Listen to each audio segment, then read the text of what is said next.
Bapak Ibu Guru SDN Cilureng yang luar biasa yang saya hormati, terima kasih atas waktunya untuk menghadiri undangan saya dalam rangka diseminasi aksi nyata modul 1.4 budaya positif sekolah.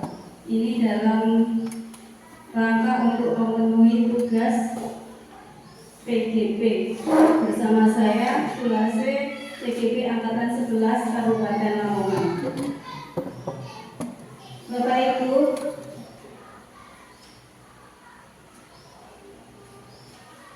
sebelum kita melaksanakan diseminasi ada beberapa kesepakatan yang harus kita buat. Yang pertama, peserta men-sharing HP. Yang kedua, mengajukan pertanyaan pada sesi tanya jawab. Yang ketiga, peserta saling menghargai pendapat peserta lain. Dan yang terakhir, tertib mengikuti diseminasi. Bapak Ibu, dari poin-poin kesepakatan tersebut barangkali ada yang dikurangi atau ada yang ditambah. Apa sudah cukup? Baik. Karena dirasa cukup, kita lanjut pada slide selanjutnya. Bapak Ibu, sebelum kita menginjak pada materi terlebih jauh, mohon Bapak Ibu untuk menyaksikan ada video pemantik.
Ada pertanyaan memantik, Bapak Ibu. Apakah Anda setuju dengan pernyataan ini? Yang pertama, hukuman dapat mendisiplinkan anak. Kemudian yang kedua, pemberian hukuman dan hal positif seperti membaca atau membersihkan halaman sekolah dapat meningkatkan disiplin anak. Kemudian memberi penghargaan dapat meningkatkan motivasi belajar anak. Kira-kira Bapak Ibu terhadap pernyataan atau pertanyaan yang ada di slide setuju atau tidak terhadap hal tersebut?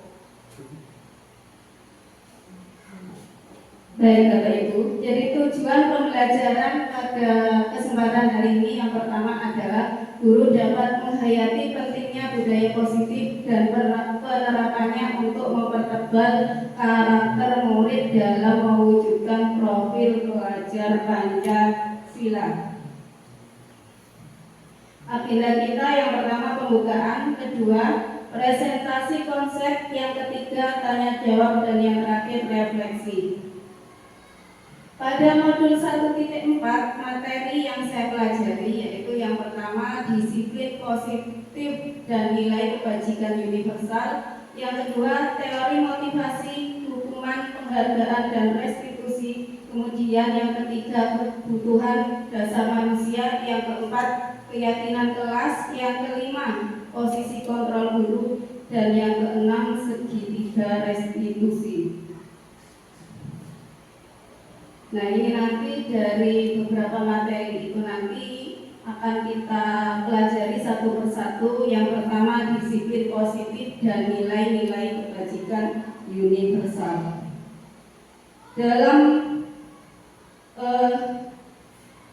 disiplin positif Bapak Ibu ada paradigma yang harus kita rubah. Yang pertama yaitu perubahan paradigma tentang teori kontrol, dan yang kedua perubahan paradigma tentang pembelajaran yang kita lakukan.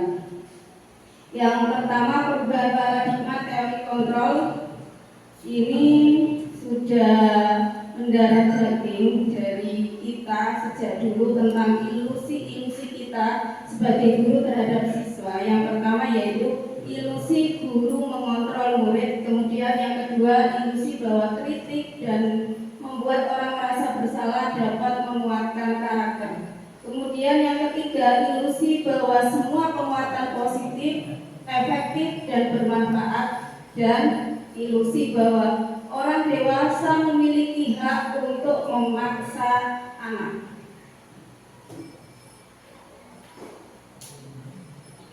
Kemudian untuk perubahan paradigma pembelajaran seperti filosofi Ki Hajar Dewantara bahwasannya pendidikan itu harus berpusat pada anak.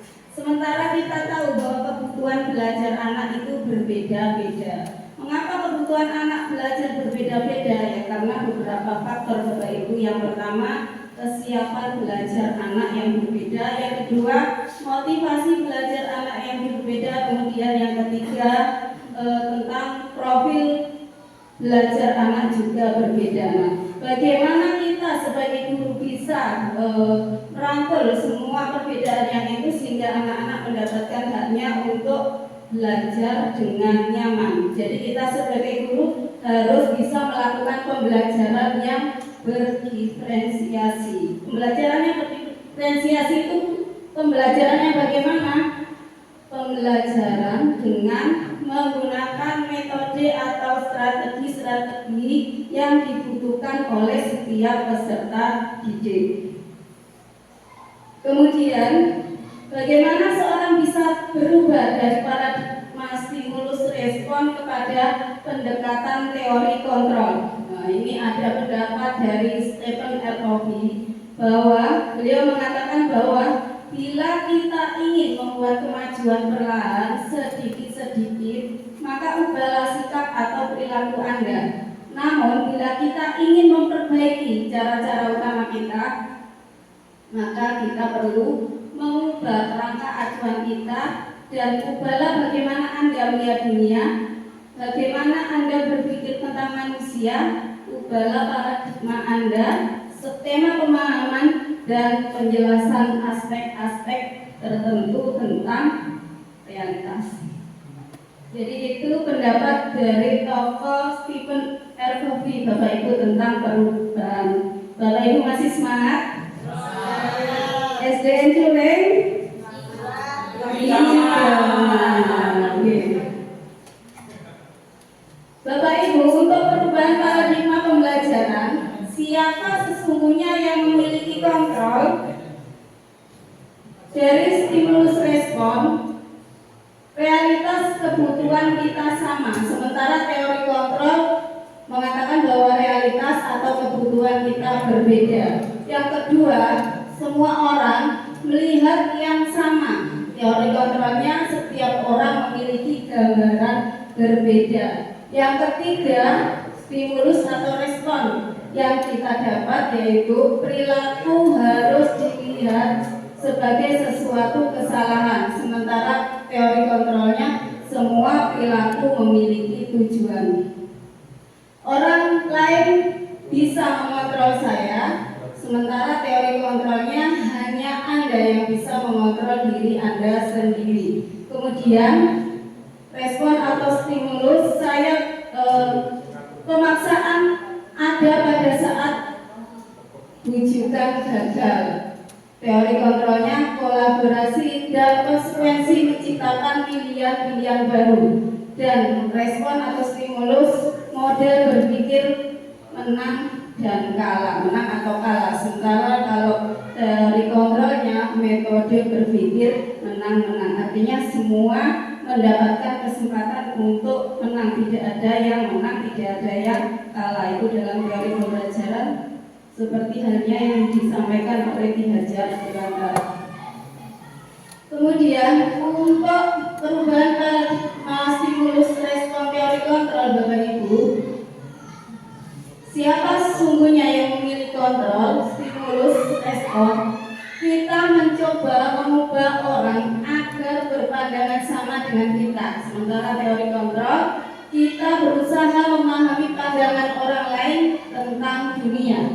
Yang kedua, stimulus, perilaku buruk dilihat sebagai suatu kesalahan. Teori kontrolnya semua berperilaku itu memiliki tujuan. Kemudian stimulus atau respon yang berikutnya, orang lain bisa mengontrol saya, sementara teori kontrolnya hanya Anda yang bisa mengontrol Anda. Stimulus berikutnya, saya bisa mengontrol orang lain, teori kontrolnya Anda tidak bisa mengontrol orang lain. Kemudian stimulus berikutnya, pemaksaan ada pada saat wujudan gagal, teori kontrol kolaborasi dan konsensus menciptakan pilihan-pilihan baru. Kemudian stimulus yang terakhir, model berpikir menang atau kalah. Untuk teori kontrolnya model berpikir menang-menang. Bapak Ibu, disiplin positif dan nilai kebajikan universal, di mana ada kemerdekaan, disitulah harus ada disiplin yang kuat. Sesungguhnya disiplin itu bersifat self-disiplin, yaitu kita sendiri yang mewajibkan kita dengan sekeras-kerasnya, tetapi itu sama saja. Sebab jikalau kita tidak cakap melakukan self-disiplin, wajiblah penguasa lain mendisiplinkan diri kita, dan peraturan demikian itu harus ada dalam suasana yang merdeka.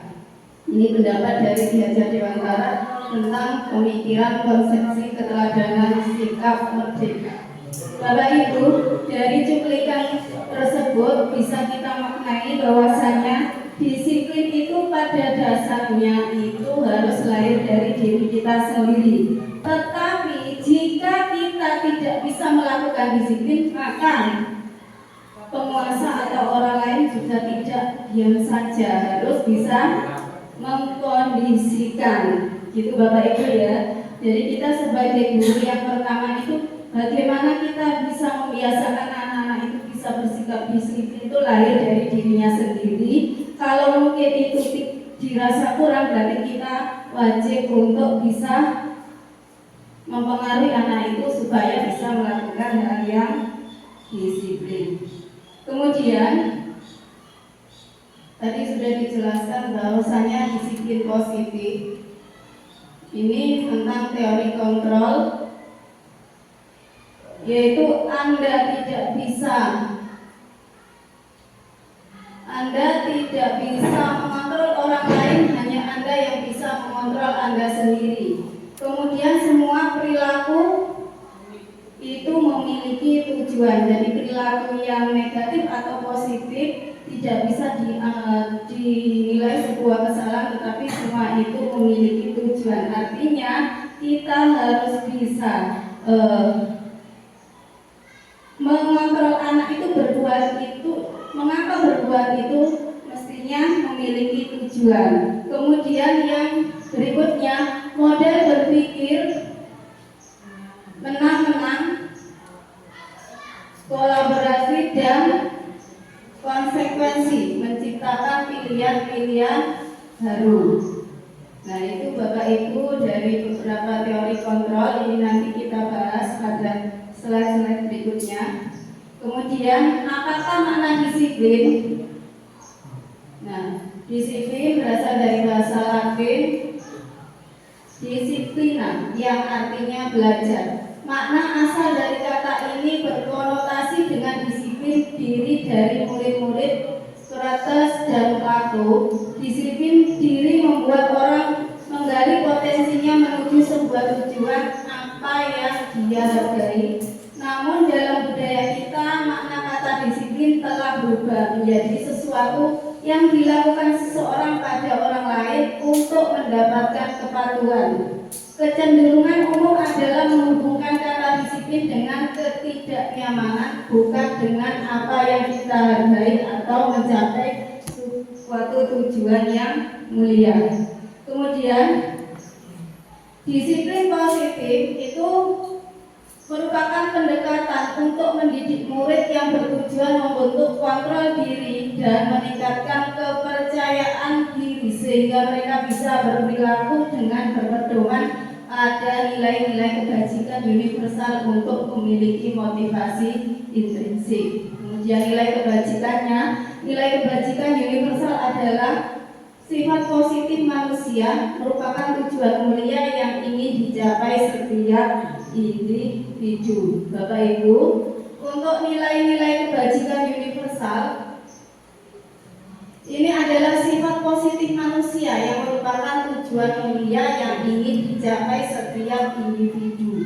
Nah, nilai-nilai tersebut bersifat universal, bersifat umum, dan dari beberapa suku, agama maupun latar belakang yang berbeda yang ada di Indonesia. Setiap perilaku atau perbuatan memiliki suatu tujuan. Itu teori dari Dr. William Castle. Kemudian dengan mengaitkan nilai-nilai kebajikan yang diyakini seseorang, maka motivasi intrinsiknya akan terbangun sehingga menggerakkan motivasi dari dalam untuk dapat mencapai tujuan mulia yang diinginkan. Kemudian nilai-nilai kebajikan yang ingin dicapai oleh setiap orang Indonesia kita kenal dengan profil pelajar Pancasila. Masih ingat Bapak Ibu profil pelajar Pancasila?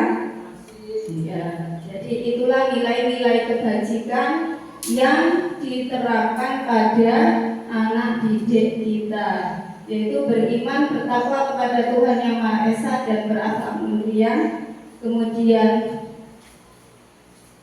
berkebinekaan global, mandiri, bergotong royong, kreatif, dan bernalar kritis. Itu yang menjadi garapan kita yang harus kita terapkan pada diri anak-anak. Kemudian nilai kebajikan pada keyakinan kelas. Jika ada peraturan, selalu kembalikan buku ke tempatnya. Nah, peraturan seperti itu, nilai kebajikan yang dituju adalah apa kira-kira Bapak Ibu? Kalau menempatkan sesuatu pada tempatnya berarti memiliki nilai tanggung jawab. Jadi Kemudian dilarang mengganggu orang lain. Nilai kebajikan dari peraturan tersebut atau keyakinan kelas yang kita buat bersama anak-anak, nilai kebajikannya yaitu menghormati orang lain dan diri sendiri. Kemudian hadir di sekolah 15 menit sebelum pembelajaran dimulai, ini memiliki nilai kebajikan, menghormati orang lain, kemudian komitmen pada tujuan. Kemudian dilarang melakukan kekerasan, ini memiliki nilai kebajikan, keselamatan dan menghormati orang lain. Kemudian peraturan dilarang menggunakan narkoba, nilai kebajikannya adalah merujuk pada kesehatan. Kemudian menggunakan masker, tujuannya juga atau nilai kebajikan yang diambil adalah untuk kesehatan dan keselamatan. Kemudian Bapak Ibu, materi yang kedua pada modul 1.4 yaitu motivasi perilaku manusia. Jadi seseorang atau murid melakukan perilaku itu memiliki 3 tujuan. Yang pertama, anak melakukan sesuatu karena untuk menghindari ketidaknyamanan atau hukuman. Contohnya seperti ini Bapak Ibu. Jika ada anak yang datang tepat waktu ke sekolah, tujuannya untuk menghindari hukuman supaya tidak diberikan hukuman dari guru, berarti dia melakukan tindakan tersebut dengan motivasi untuk menghindari ketidaknyamanan atau hukuman. Kemudian jika anak itu datang tepat waktu ke sekolah, tujuannya untuk mendapatkan imbalan atau penghargaan dari orang lain supaya mendapatkan hadiah, supaya nilainya bagus, berarti dia melakukan itu karena termotivasi dari imbalan. Kemudian ada kalanya anak melakukan hal berangkat ke sekolah tepat waktu itu karena kesadaran dari dalam dirinya sendiri, menghargai dirinya sendiri. Dia tahu bahwa untuk datang tepat waktu ke sekolah, mengerjakan PR itu adalah sebuah kewajiban. Jadi dari ketiga motivasi tersebut Bapak Ibu, ini dikelompokkan menjadi 2. Kalau motivasi itu ingin mendapatkan imbalan atau menghindari hukuman, berarti itu motivasinya dari luar dirinya atau yang disebut dengan motivasi eksternal. Sementara kalau motivasi anak melakukan sesuatu itu karena dirinya sendiri, ingin menghargai dirinya sendiri, kesadaran dari dirinya sendiri, berarti itu motivasi internal. Nah, motivasi internal inilah Bapak Ibu yang menjadi tujuan dari disiplin positif. Jadi segala sesuatu kalau berdasarkan kesadaran sendiri, artinya motivasi dalam dirinya sendiri itu yang dikatakan dengan keberhasilan yang sesungguhnya. Kemudian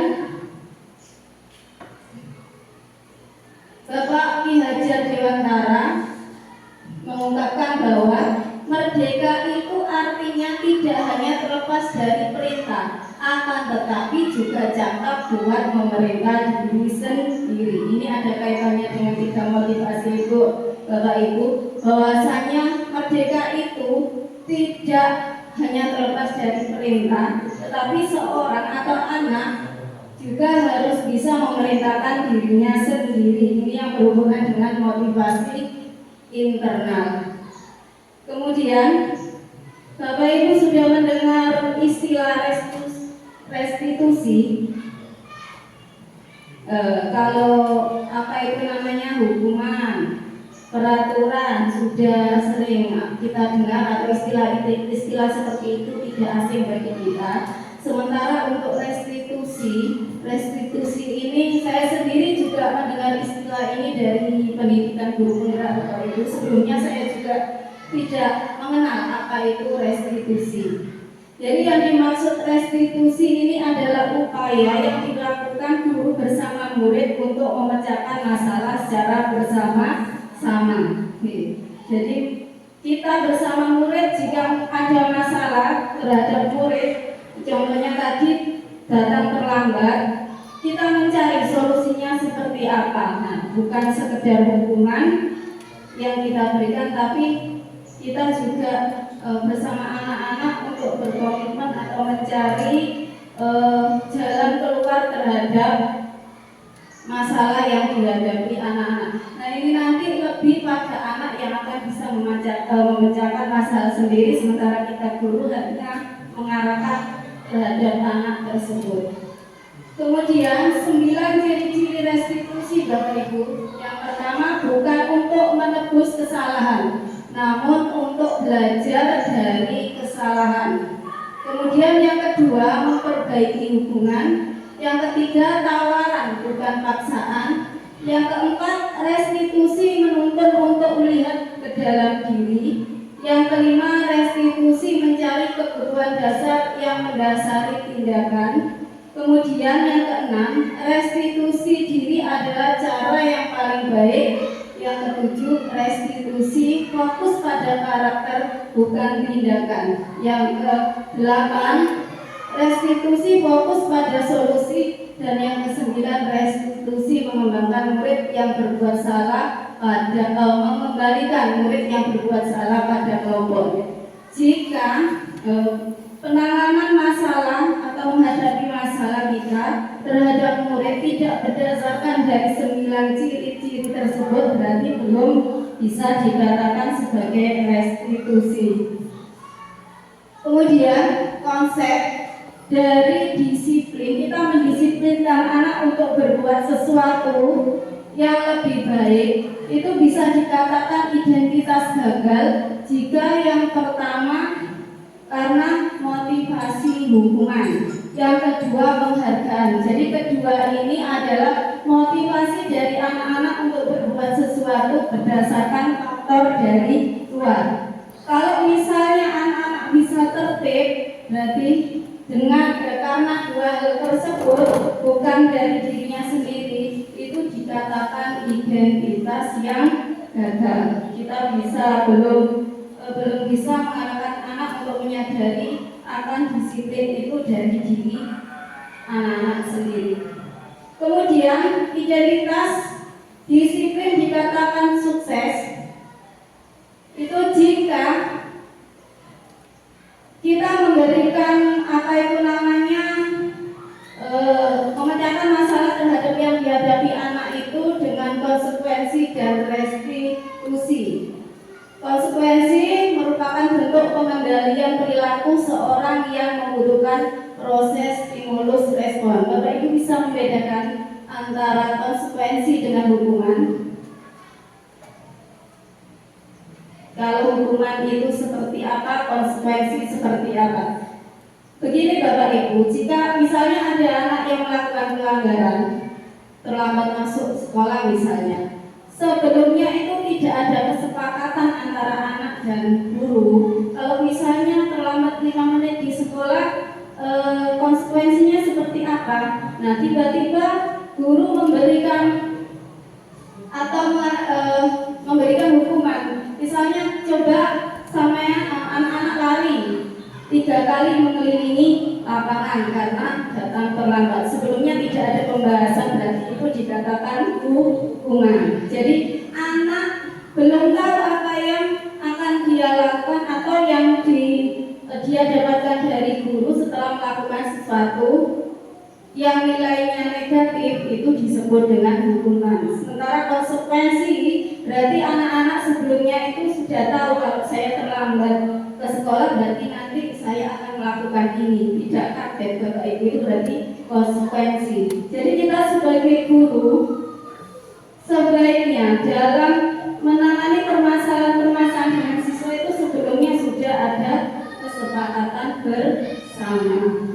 Kalau misalnya anak-anak tidak memakai sepatu misalnya ke sekolah, terus Bapak Ibu guru memberikan hukuman menulis 100 kali, itu disebut hukuman karena tidak ada pembicaraan di awal.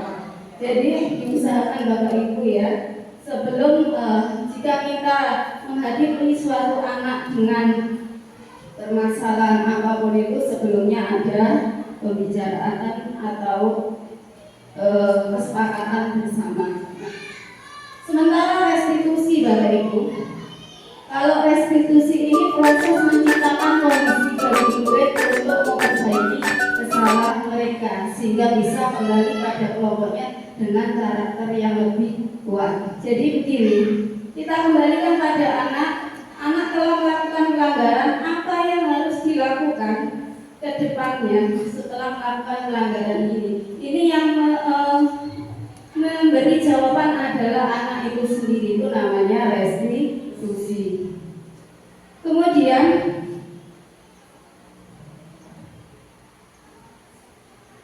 ini Bapak Ibu ada beberapa peristiwa. Ini nanti bisa dikatakan hukuman atau konsekuensi. Yang pertama, mencatat 100 kali di dalam buku kalimat saya tidak akan terlambat lagi karena terlambat ke sekolah. Kalau seperti ini bisa dikatakan hukuman atau konsekuensi Bapak Ibu. Ya, jadi kalau sebelumnya sudah ada kesepakatan berarti masuk konsekuensi. Tapi kalau tiba-tiba guru memerintahkan anak seperti itu tanpa ada pembicaraan di awal, dikatakan hukuman. Kemudian Bapak Ibu, ini tadi perbedaan hukuman dan konsekuensi. Yang pertama, hukuman itu adalah sesuatu yang menyakitkan yang harus terjadi. Kemudian konsekuensi itu sesuatu harus terjadi. Kalau sesuatu yang menyakitkan berarti didapat dengan tiba-tiba. Kalau konsekuensi itu tadi berarti sebelumnya sudah ada pembicaraan bersama anak. Kemudian hukuman bisa mengakibatkan anak membenci kedisiplinan. Kemudian dengan konsekuensi anak bisa menghargai disiplin. Kemudian hukuman itu bersifat paksaan, sementara konsekuensi itu adalah stimulus atau tanggapan. Kemudian hukuman bisa mendorong anak untuk menyakiti diri sendiri, sementara konsekuensi mendorong anak agar mudah menyesuaikan sesuatu. Tentunya Bapak Ibu, kalau saya sendiri ya, mungkin Bapak Ibu juga mengalami peristiwa-peristiwa yang negatif pada dalam mungkin masih SD atau SMP yang masih teringat sampai sekarang gambar yang negatif. Bapak Ibu punya pengalaman seperti itu? Kalau saya bukan Bapak Ibu. Jadi dari kejadian itu tolong nanti bisa menjadi PR bagi kita semua, bisa menjadi kontrol diri bagi kita semua. Kalau kita melakukan itu terhadap anak, kira-kira bisa menimbulkan trauma atau tidak terhadap anak-anak, dan itu pengaruhnya sangat luar biasa Bapak Ibu. Kemudian ini tadi antara identitas gagal dan sukses sudah kita bahas tadi. Nah, kemudian yang ketiga, keyakinan kelas. Ini materi pada modul 1.4 terhadap keyakinan kelas. Kenapa keyakinan kelas ini bisa juga disebut sebagai peraturan, tapi berbeda Bapak Ibu. Kenapa sih kok tidak peraturan saja? Kenapa keyakinan kelas? Jadi nanti kita bahas kenapa keyakinan kelas, kenapa kok tidak disebut peraturan saja. Kalau keyakinan kelas itu mengarah pada kita membuat bersama anak-anak Bapak Ibu. Jadi nanti anak-anak yang menentukan kalau kita di dalam kelas itu bagus bagaimana saja. Sementara peraturan itu mengarah pada guru yang memerintahkan kepada anak. Jadi diusahakan Bapak Ibu setiap kelas punya keyakinan kelas. Tidak boleh membuang sampah pada tempatnya. Ingat Bapak Ibu, untuk keyakinan kelas tidak boleh digunakan kata kalimat negatif. Kalimat negatif artinya ada kata tidak atau jangan. Jadi misalnya tidak boleh membuang sampah sembarangan. Terus kalau pada keyakinan kelas harus nanti gimana membuang sampah pada tempatnya. Kemudian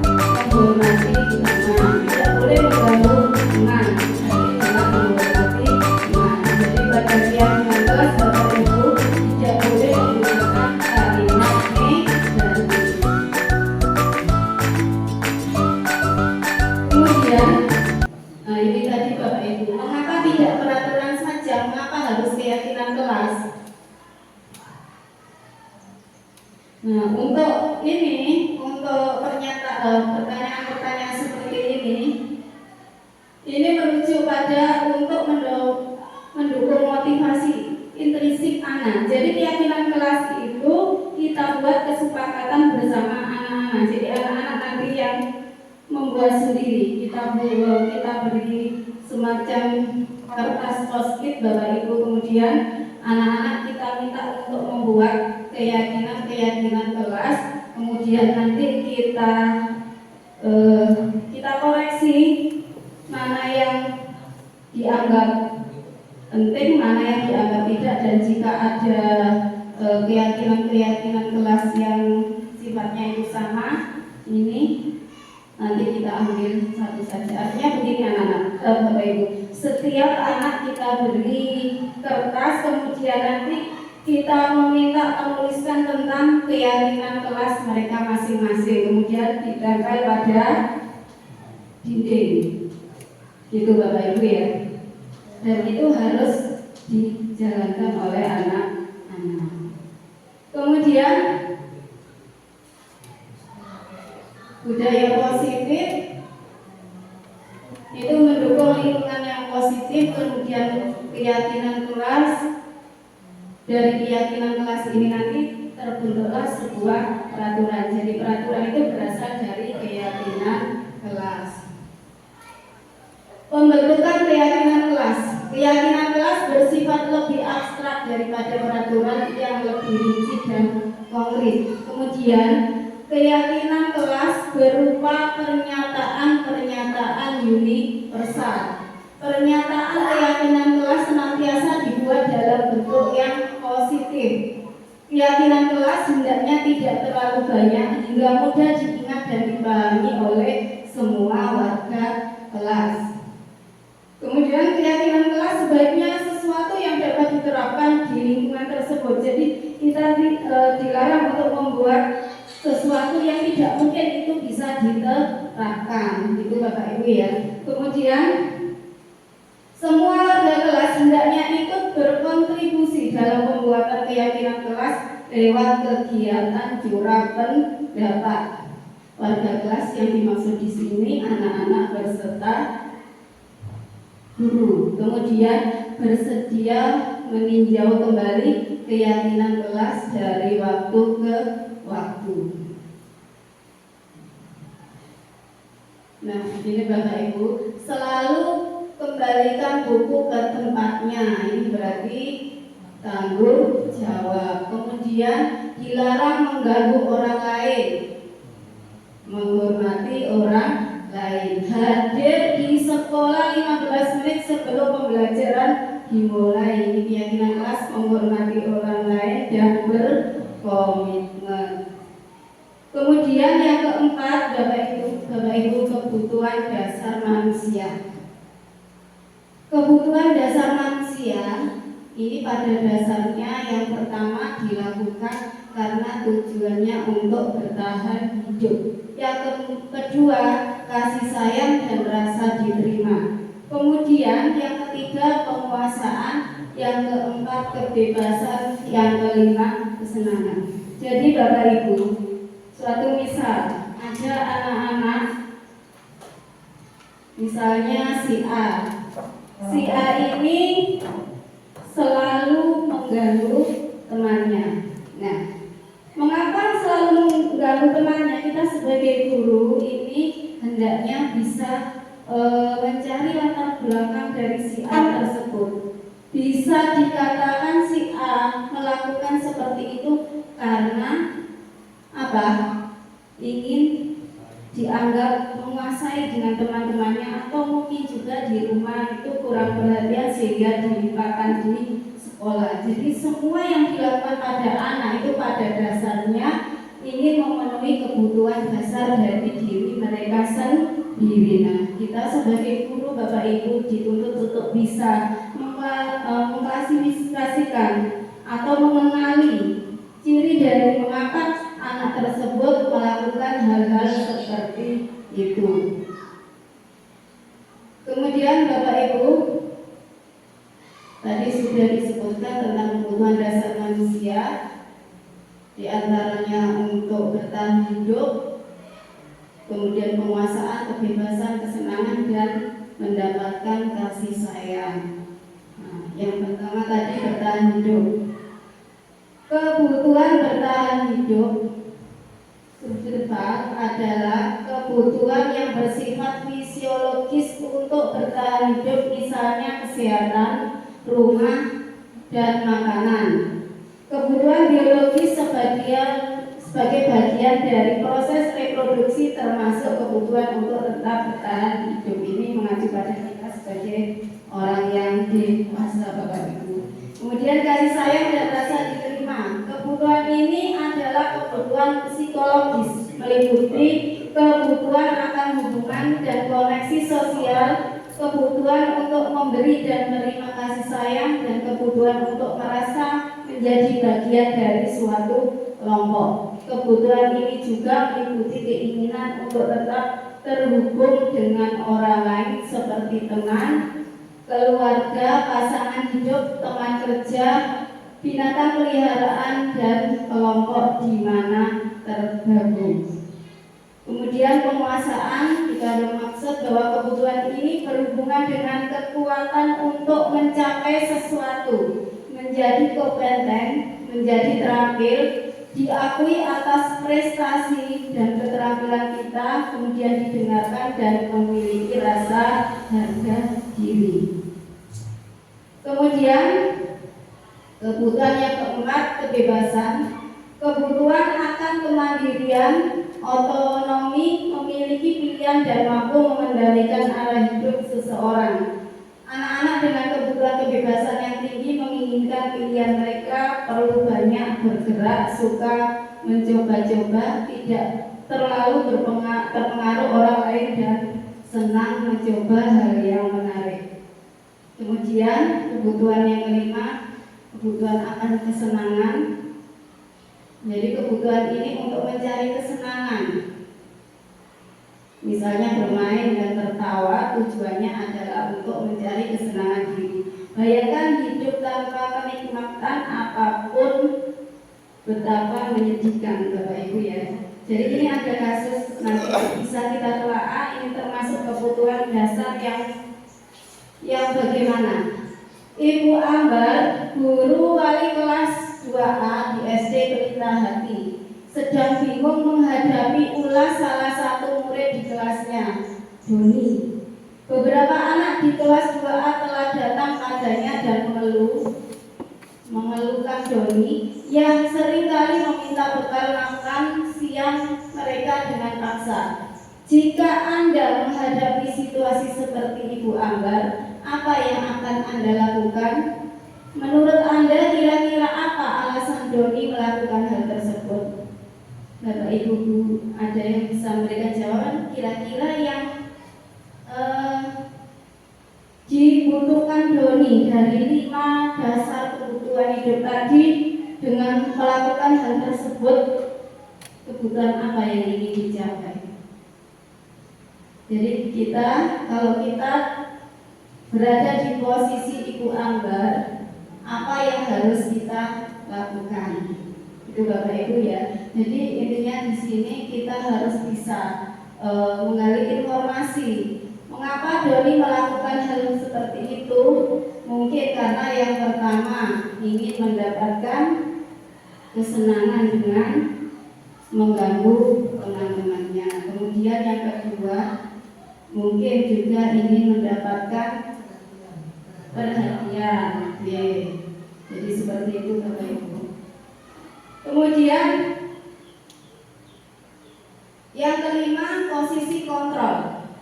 Kita sebagai guru dalam menghadapi anak yang bermasalah itu bisa dikatakan sebagai penghukum, bisa membuat merasa bersalah, bisa dikatakan sebagai teman, bisa juga dikatakan sebagai pemantau, atau yang kelima, manajer. Jadi ketika anak bermasalah, hal apa yang harus kita lakukan? Ini bisa diklasifikasikan sebagai berikut Bapak Ibu. Nah, dikatakan sebagai penghitung, seorang penghukum bisa menggunakan hukuman fisik maupun verbal. Orang-orang yang menjalankan posisi penghukum senantiasa mengatakan bahwa sekolah memerlukan sistem atau alat yang dapat lebih untuk menekan murid-murid lebih dalam lagi. Guru-guru yang menerapkan posisi penghukum akan berkata, "Patuhi aturan saya," atau "Awas, kamu selalu saja salah. Yang terakhir selesai." Guru seperti ini senantiasa percaya hanya ada satu cara agar pembelajaran bisa berhasil, yaitu dengan cara dia sendiri. Kemudian yang kedua, pembuat merasa bersalah. Pada posisi ini biasanya guru akan bersuara lebih lembut. Pembuat rasa bersalah akan menggunakan keheningan yang membuat orang lain merasa tidak nyaman, bersalah atau rendah diri. Kata-kata yang keluar dengan lembut akan seperti, "Ibu sangat kecewa sekali dengan kamu. Berapa kali Bapak harus memberitahu kamu ya? Gimana coba kalau orang tua kamu tahu kamu berbuat begini?" Di posisi ini murid akan memiliki penilaian diri yang buruk tentang diri mereka. Murid merasa tidak berharga dan telah mengecewakan orang yang disayanginya. Kemudian kita memposisikan diri sebagai teman. Jika guru pada posisi ini tidak akan menyakiti murid, namun akan tetap berupaya mengontrol murid melalui persuasi. Posisi teman pada guru bisa negatif ataupun positif. Positif di sini berupa hubungan baik yang terjalin antara guru dan murid. Guru di posisi teman menggunakan hubungan baik dan humor untuk mempengaruhi seseorang. Mereka akan berkata, "Ayo bantulah demi Bapak ya. Ayo ingat tidak bantuan Bapak selama ini. Ya sudah, kali ini tidak apa-apa, nanti Ibu bantu bereskan." Hal negatif dari posisi teman adalah bila suatu saat guru tersebut tidak membantu, maka murid akan kecewa dan berkata, "Saya pikir Bapak atau Ibu teman saya."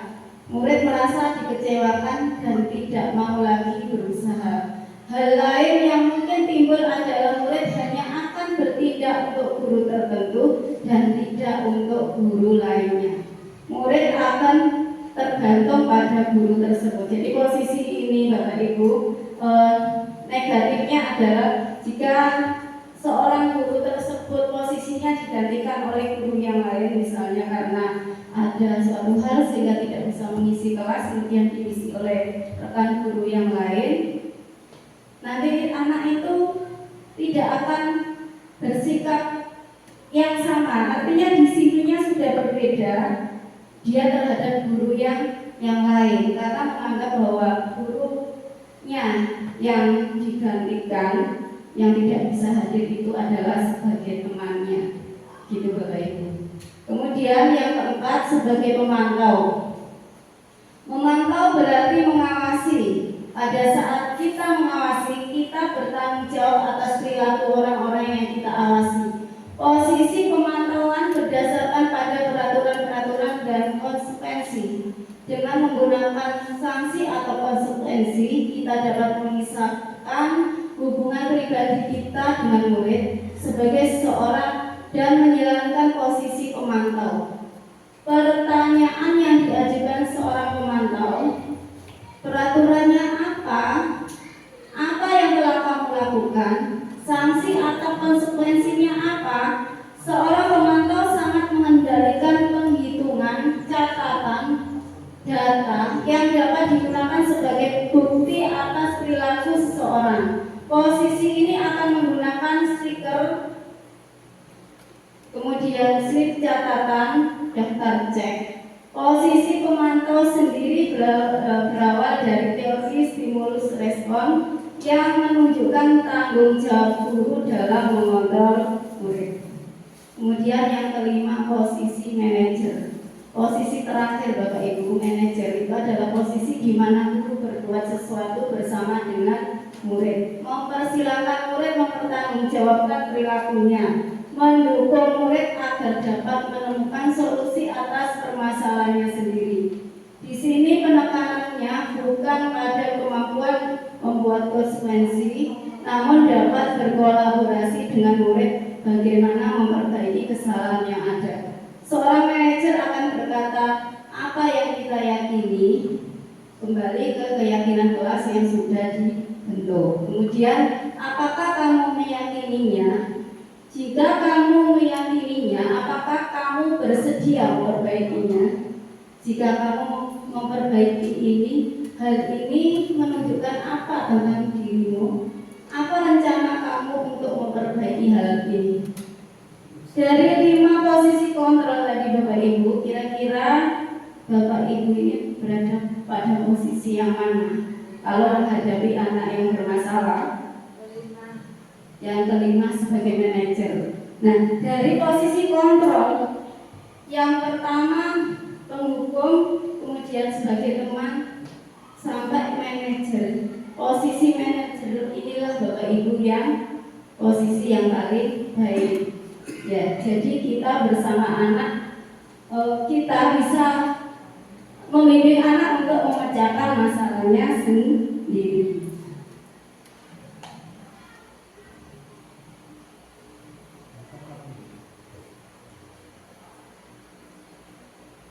Kemudian ini ada beberapa pertanyaan Bapak Ibu. Saya kecewa sekali dengan kamu. Nah, ini bisa dikatakan sebagai guru itu bisa membuat orang merasa bersalah kalau kalimat yang diucapkan seperti itu. Kamu tidak pernah benar melakukannya. Kalimat yang seperti itu bisa dikatakan sebagai penghukum. Ayolah lakukan demi ibu atau bapak. Ini posisi sebagai teman. Apakah kamu mau mendapatkan stiker bintang hari ini? Ini sebagai pemantau. Kemudian kalau sebagai manajer Bapak Ibu, pertanyaan yang diberikan oleh guru adalah bagaimana kamu bisa menyelesaikan masalah ini. Kemudian kita bisa dikatakan penghukum jika kalimat yang kita berikan adalah kamu selalu yang paling terakhir, karena itu bisa membekas Bapak Ibu ya. Segitiga restitusi tadi sudah kita bahas bahwa restitusi itu pada dasarnya adalah kesepakatan yang dibentuk oleh guru bersama siswa untuk menciptakan kondisi bagi murid untuk memperbaiki kesalahannya agar mereka bisa kembali ke kelompoknya dengan karakter yang lebih kuat. Restitusi bukan untuk menebus kesalahan, namun untuk belajar dari kesalahan. Restitusi memperbaiki hubungan. Restitusi adalah tawaran, bukan paksaan. Kemudian restitusi ini bersifat menuntun untuk melihat ke dalam diri. Kemudian restitusi mencari kebutuhan dasar yang mendasari tindakan. Restitusi diri adalah cara yang paling baik untuk kontrol diri. Kontrol terhadap permasalahan yang dilakukan oleh peserta didik dengan restitusi itu adalah cara yang paling baik. Kemudian restitusi fokus pada karakter bukan tindakan. Restitusi menguatkan. Restitusi fokus pada solusi, dan restitusi mengembalikan murid yang berbuat salah pada kelompoknya. Segitiga restitusi itu Bapak Ibu, kalau kita menghadapi permasalahan, yang pertama menstabilkan identitas. Kemudian yang kedua adalah validasi tindakan yang salah, dan kemudian yang terakhir nanti menanyakan tentang keyakinan kelas.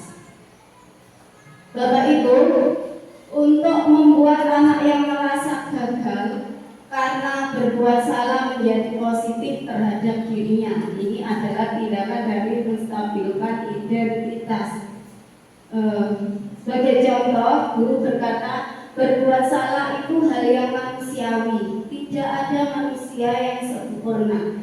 Bapak Ibu juga pernah berbuat salah. Kita pasti bisa menyelesaikan permasalahan ini. Bapak Ibu tidak tertarik untuk mencari tahu siapa yang benar, siapa yang salah. Bapak Ibu lebih tertarik untuk menyelesaikan masalah. Kalau kamu menyalahkan dirimu sendiri terus-menerus, apakah kamu bisa bersikap baik pada dirimu?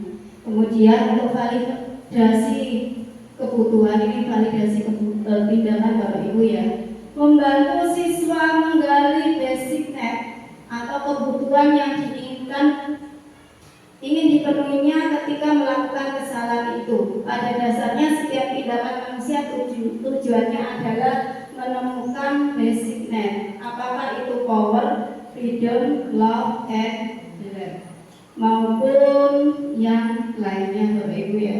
Kemudian untuk menanyakan keyakinan kelas, menanyakan keyakinan di sini. Yang dimaksud tadi keyakinan kelas Bapak Ibu. Anak melihat kesalahannya dihubungkan dengan normal sosial dan nilai-nilai yang mendasari manusia berinteraksi dengan orang lainnya. Dikatakan guru, apa nilai yang kita percaya di kelas atau sekolah kita?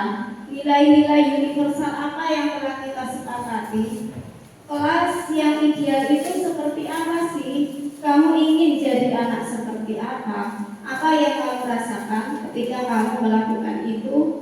Kamu menjadi orang seperti apa? Bapak Ibu, ini ada cuplikan dari segitiga restitusi terhadap anak yang berbuat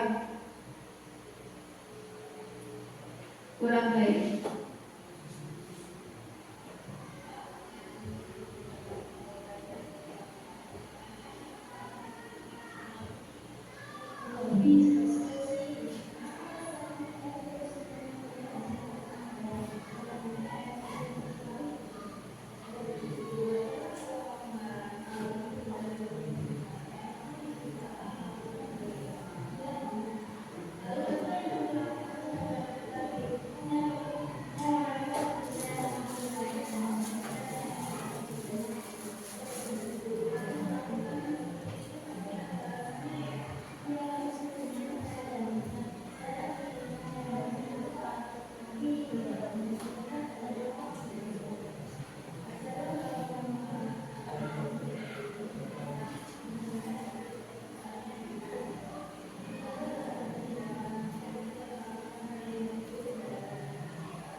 Dan harus dilaksanakan.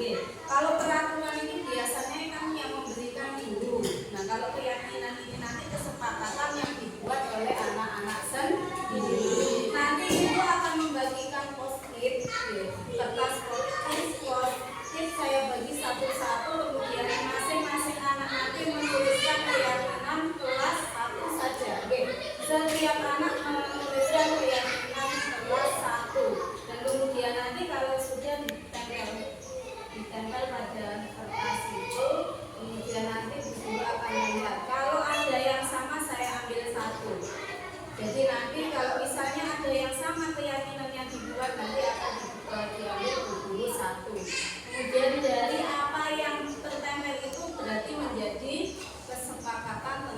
keyakinan kelas yang harus dilaksanakan.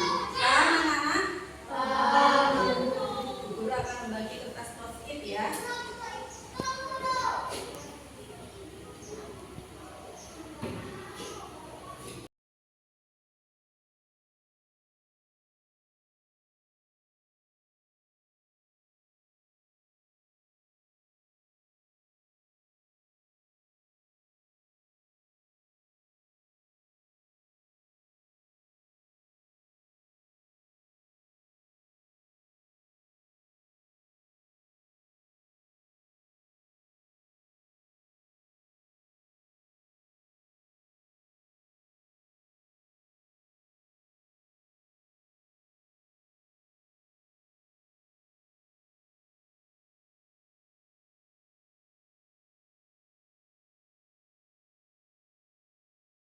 Tadi sudah membuat tentang keyakinan kelas yang dijadikan sebagai kesepakatan bersama. Nah, sebagai bukti anak-anak sudah membuat keyakinan kelas, ini nanti masing-masing anak maju ke depan satu-satu untuk menandatangani keyakinan kelas. Oke, jadi nanti maju satu-satu menandatangani keyakinan kelas. Paham anak-anak? Paham.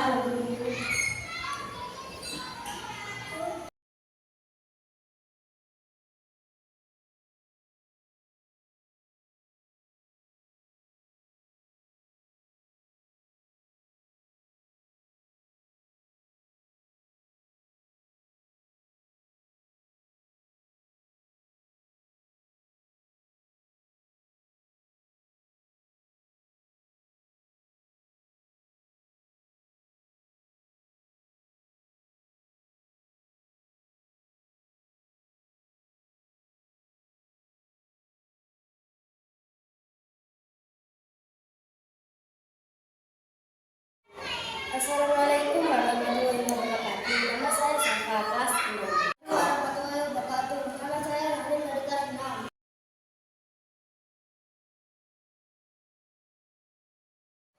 Sangat senang karena seru sekali. Senang sekali.